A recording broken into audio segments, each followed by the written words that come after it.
Hello friends. 26/11 Mumbai आतंकी हमले के मुख्य साजिशकर्ताओं में से एक तसव्वुर हुसैन राणा। तसव्वुर हुसैन राणा को आखिरकार अमेरिका से भारत लेकर आ चुके हैं। एक विशेष विमान के जरिए राणा को दिल्ली के पालम एयरपोर्ट पर उतारा गया और इस ऑपरेशन को राष्ट्रीय जांच एजेंसी, जिसको शॉर्ट फॉर्म में NIA कहा जाता है, और अन्य सुरक्षा एजेंसियों ने अंजाम दिया है। भारत पहुंचने के बाद NIA ने तुरंत राणा को अपनी हिरासत में ले लिया है। भारत में राणा के खिलाफ केवल उस मामले में मुकदमा चलाया जा सकता है जो उसने प्रत्यर्पण के दौरान अमेरिकी कोर्ट के सामने लिख कर दिया है। अब एक नया शब्द आज आपको जानने के लिए मिला होगा या सुनने के लिए मिला होगा। हो सकता है कि बहुत सारे लोगों ने इस शब्द को पहली बार सुना हो, और वो शब्द है प्रत्यर्पण। अब मैं इसे आसान भाषा में आपको समझा देता हूँ। ये कानूनी शब्द है जिसका नाम है प्रत्यर्पण। प्रत्यर्पण एक व्यक्ति का एक देश से दूसरे देश में आधिकारिक स्थानांतरण है, यानी कि जिससे उस व्यक्ति पर औपचारिक अधिकार उस देश को स्थानांतरित हो जाएं जहां उसे स्थानांतरित किया गया है। ये आपको शायद समझ ना आया हो क्योंकि ये किताबी परिभाषा थी। अब मैं आपको एक सामान्य भाषा में समझा देता हूँ। यदि कोई व्यक्ति भारत में अपराध करता है और अपराध करके विदेश में भाग जाता है तो भारत प्रत्यर्पण की मांग कर सकता है, क्योंकि इस व्यक्ति ने भारत में अपराध किया है।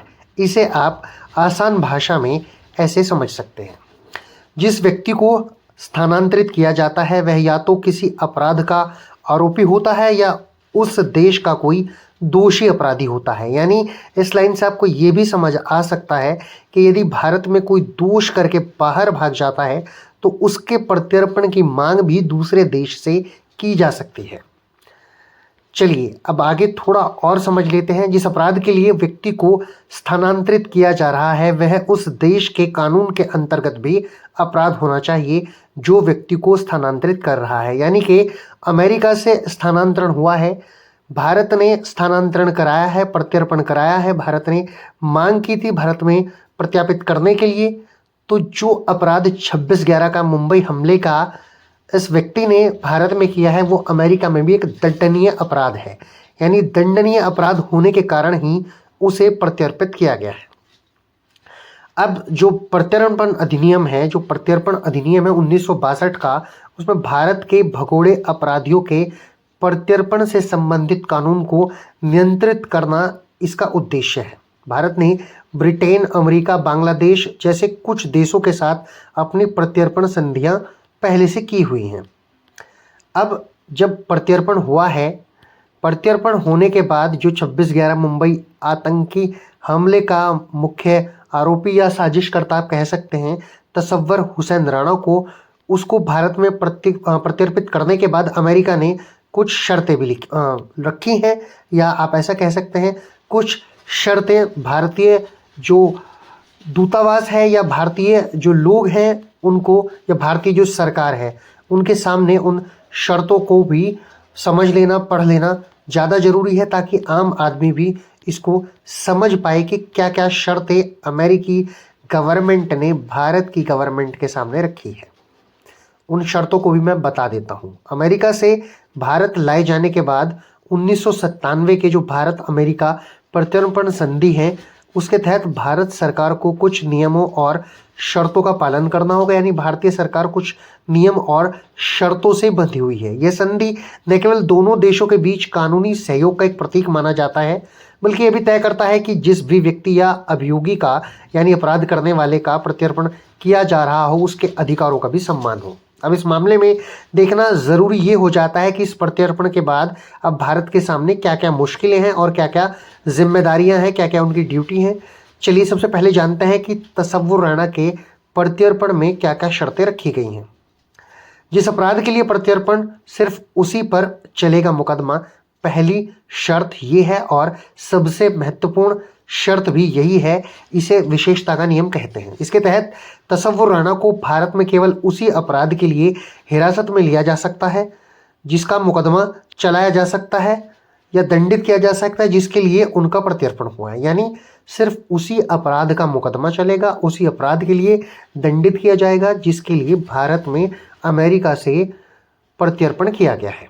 अगर भारत सरकार किसी अन्य अपराध के लिए उन पर कोई कार्यवाही करना चाहती है तो ये संभव नहीं होगा, सिवाय इसके कि वह अपराध प्रत्यर्पण के मूल तथ्यों से जुड़ा होना चाहिए। प्रत्यर्पण के बाद वो अपराध हुआ हो या अमेरिका से विशेष छूट मिली हो, यह नियम राणा के अधिकारों की रक्षा करता है और भारत को अपनी कार्रवाई सीमित रखने के लिए मजबूर करता है।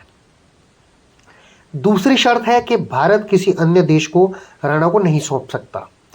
ये दूसरी शर्त रखी है अमेरिका ने। जब तक अमेरिका स्पष्ट सहमति न दे तब तक किसी और व्यक्ति को, मतलब किसी और देश को राणा को नहीं सौंपा जाएगा। ये एक बाध्यता भारत के सामने है। इसके बाद भारत में राणा को एक निष्पक्ष सुनवाई का अधिकार भी मिल जाता है, क्योंकि प्रत्यर्पण के बाद राणा को भारत लाया गया है और राणा को भारत में निष्पक्ष सुनवाई का अधिकार मिलेगा। यह सिर्फ और सिर्फ एक औपचारिकता नहीं बल्कि भारतीय कानून और अंतर्राष्ट्रीय मानवाधिकार जो है उनका एक मानक है और उन मानकों का भी ये एक जरूरी हिस्सा माना जाता है। भारत को यह तय करना होगा कि राणा के साथ कोई पक्षपात ना हो और न उनकी कोई कानूनी प्रक्रिया जो वो अपारदर्शी हो। उनकी कानूनी प्रक्रिया भी पूरी तरह पारदर्शी रहेगी। यह नियम भारत की न्यायिक व्यवस्था पर भी एक बड़ी जिम्मेदारी को डाल देता है। चलिए अब प्रत्यर्पण की प्रक्रिया को समझ लेते हैं, क्योंकि ये प्रक्रिया जो होती है ये बड़ी टेढ़ी होती है। आमतौर पर भारत में इस प्रक्रिया का जो खर्च है वो भारत ने ही उठाया है। हालांकि दोनों देशों के बीच विशेष वित्तीय समझौते भी हो सकते हैं, परंतु इस प्रत्यर्पण का खर्च भारत ने उठाया है। राणा के मामले में ये देखना दिलचस्प होगा कि यह खर्च कितना बड़ा होगा और इसका बोझ कैसे संभाला जाएगा। इसके साथ भारत को अपने ही कानूनों का पालन करना होगा, जिसमें 1962 का प्रत्यर्पण अधिनियम प्रमुख है। यानी इसके लिए एक नियम है, 1962 में नियम बना था प्रत्यर्पण के लिए और इसे 1962 का प्रत्यर्पण अधिनियम भी कहा जाता है। यह अधिनियम जो प्रत्यर्पित व्यक्ति है उनके साथ व्यवहार करने की प्रक्रिया को बहुत नियंत्रित करता है। किसी भी तरह की लापरवाही या नियमों से हटने की गुंजाइश बिल्कुल नहीं रह जाती है, वरना भारत की अंतर्राष्ट्रीय साख जो है उस पर तरह तरह के सवाल समूचे विश्व में खड़े हो जाएंगे। चलिए राणा के मामले में क्या क्या जो सवाल है या क्या क्या जो कदम है वो अब आगे उठाए जा सकते हैं। तसव्वुर राणा का जो प्रत्यर्पण हुआ है न केवल एक कानूनी मसला है बल्कि भारत अमेरिकी संबंधों की मजबूती को भी प्रमाणित करता है। लेकिन इसके साथ ही भारत के लिए एक बड़ी चुनौती है, और चुनौती इसलिए क्योंकि कानूनी दायित्वों का पालन करते हुए भारत को अपनी न्यायिक प्रक्रिया को पारदर्शी और निष्पक्ष बनाकर रखना होगा। अभी देखना बाकी है कि भारत इन शर्तों को कैसे हैंडल करता है और राणा के मामले में आगे क्या क्या कदम उठाए जाते हैं। यह मामला सिर्फ कानून के जानकारों के लिए नहीं बल्कि आम जनता के लिए भी एक बहुत बड़ी उत्सुकता का और जिज्ञासा का विषय बना हुआ है। अब जब प्रत्यर्पण राणा का भारत में हुआ है, इससे पहले जान लेते हैं कि इस पूरे सनसनीखेज मामले में कब कब क्या क्या हुआ है, प्रमुख घटनाक्रम क्या रहे हैं। सबसे पहले शुरुआत करते हैं अगस्त 2024 से। अमेरिका की 9वीं सर्किट कोर्ट ऑफ अपील्स ने तसव्वुर राणा के भारत को प्रत्यर्पण के आदेश को बरकरार रखा। इस फैसले ने राणा के खिलाफ भारत के दावे को खासी मजबूती दी। इसके बाद समय आता है नवंबर 2024 का। राणा ने अमेरिकी सुप्रीम कोर्ट में रेट ऑफ सर्टिओरारी, जिसको एक समीक्षा याचिका अगर आप हिंदी में समझे तो कहा जा सकता है, वो याचिका दायर की, जिसमें अपीलीय अदालत के फैसले की समीक्षा की मांग की गई और उनकी ओर से एक बड़ा कानूनी कदम उठाया गया। यानी राणा ने एक अपील दायर की, एक समीक्षा याचिका दायर की कि मुझे प्रत्यर्पित ना किया जाए। उस फैसले की समीक्षा करने के लिए इस आप कह सकते हैं रिट को फाइल किया। इसके बाद जनवरी 2025 का समय आता है। अमेरिकी सुप्रीम कोर्ट ने राणा की याचिका को उस रिट को खारिज कर दिया और इस फैसले ने भारत के लिए जो प्रत्यर्पण की राह थी उसे बेहद आसान बना दिया। उसके बाद समय आता है मार्च 2025 का। राणा ने प्रत्यर्पण रोक लगाने के लिए एक आपातकालीन याचिका दायर की, लेकिन सुप्रीम कोर्ट ने इसे भी ठुकरा दिया और यह उनकी ओर से आखिरी बड़ा प्रयास था, आखिरी बड़ा कदम था जिसे कोर्ट ने ठुकरा दिया। फिर समय आता है अप्रैल 2025 का, जो कि महीना भी चल रहा है। अमेरिकी सुप्रीम कोर्ट ने तसव्वुर राणा की अंतिम अपील को सिरे से खारिज कर दिया। इसके साथ ही भारत को जो है राणा को प्रत्यर्पित करने की सभी जो कानूनी बाधाएं थी वो खत्म हो गई और राणा को भारत में प्रत्यर्पित कर दिया गया। अब राणा भारत में है और भारत में उसके विरुद्ध मुकदमा चलेगा। देखना ये होगा कि 26/11 जैसे बड़े हमले में जिसमें भारत ने बहुत कुछ खोया है, उसके मुख्य साजिशकर्ताओं में से एक राणा के खिलाफ भारतीय कोर्ट क्या फैसला लेती है। फिलहाल आज के वीडियो में इतना ही। इस वीडियो में मैंने आपको प्रत्यर्पण के बारे में समझाया।